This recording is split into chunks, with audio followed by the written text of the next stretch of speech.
पहला सवाल तुहिन सिन्हा जी आपसे, ये जो शामिल किया गया है ये अचानक से छोटे छोटे बच्चों को इमरजेंसी का पाठ पढ़ाने के लिए सब्जेक्ट को शामिल किया गया, इसकी जरूरत क्या पड़ गई सर? नमस्ते रंजीत जी, सबको नमस्ते। देखिए, आज से 51 वर्ष पहले आज ही के दिन संविधान की निर्मम हत्या हुई थी। तो जिन लोगों ने इमरजेंसी लागू किया था, दुर्भाग्यवश आज भी उनके अंदर वही इमरजेंसी माइंडसेट है। वो मैं आपको बताऊंगा कैसे। लेकिन इमरजेंसी के दौरान क्या हुआ ये भी आपको पता है। 38 से 44 कॉन्स्टिट्यूशनल अमेंडमेंट, जो सारे कॉन्स्टिट्यूशनल अमेंडमेंट आनंद फानंद में लाए गए थे, वो केवल और केवल या तो जुडिशियल ओवरसाइट को हटाने के लिए लाए गए थे, या उनमें जो है सेक्युलर सोशलिज्म इस तरह के शब्द जब उसमें इंसर्ट किए गए थे, वो भी गैर संवैधानिक तरीके से किए गए। जो 18 महीने जो लोग, जो नेता और जो कार्यकर्ता जेल में रहे, राजनाथ जी ने तो खुद बयान किया है अपनी माता जी की मृत्यु में भी नहीं जा पाए। आज वही लोग जो सत्ता में उस वक्त थे और इमरजेंसी लागू कर रहे थे, देखिए आज जब वो सत्ता से बाहर भी हैं तो इमरजेंसी की मानसिकता नहीं गई। अशोक गहलोत कहते हैं अगर इंदिरा गांधी होती तो बीजेपी को बैन कर देती। खारगे जी के पुत्र कहते हैं कि आज मैं आरएसएस को बैन कर दूंगा।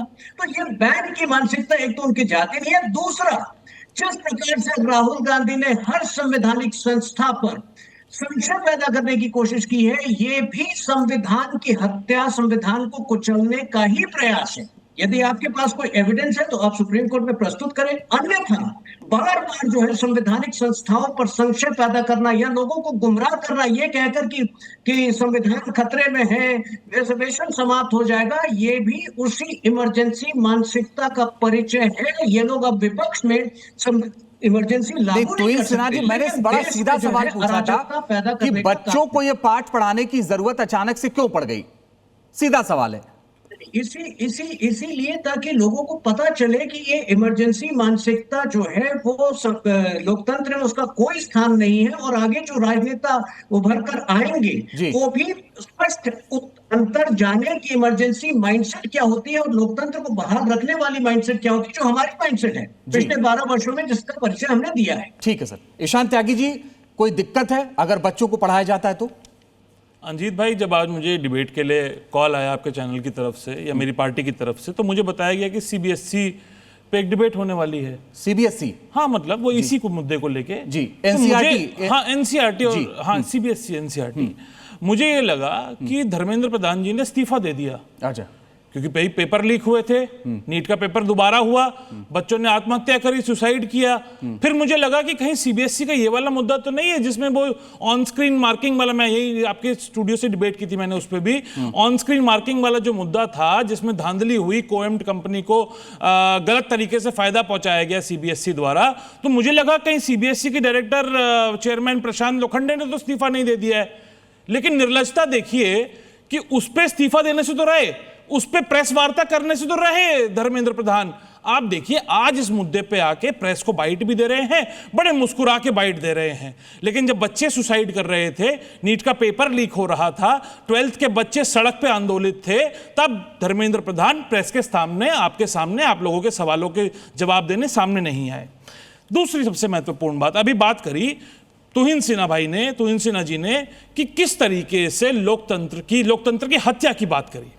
मुझे एक बात बताइए, अगर बच्चों का करिकुलम आरएसएस के हेडक्वार्टर में और बीजेपी के हेडक्वार्टर में डिसाइड होने लगेगा तो क्या यह लोकतंत्र की हत्या है या नहीं है? मुझे यह बताइए।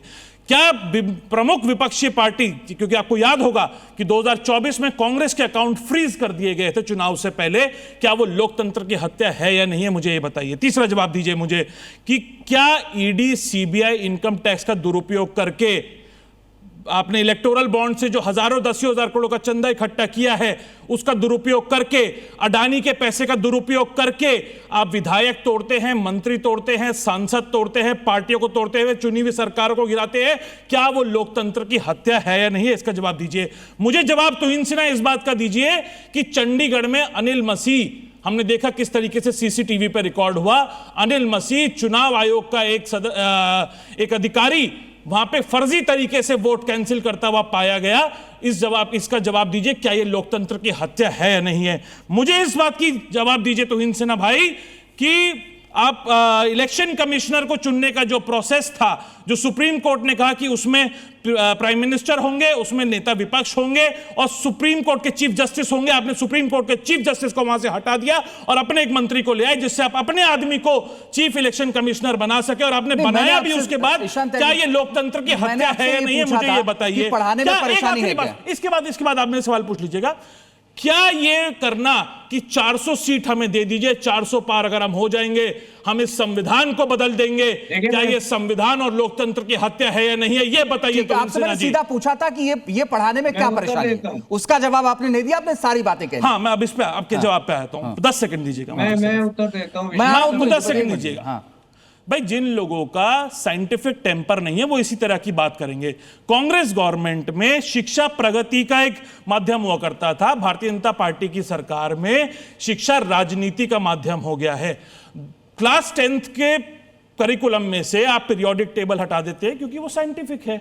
क्यों पढ़ानी भाई पीरियोडिक टेबल, केमिस्ट्री में क्या जरूरत है उसकी। क्लास 10th के करिकुलम से आप डार्विन की थ्योरी हटा देते हैं क्योंकि वो साइंटिफिक है। क्यों पढ़ानी बच्चों को साइंटिफिक चीजें? क्या दिक्कत है? क्लास 12th के करिकुलम से आप मुगल्स को हटा देते हैं।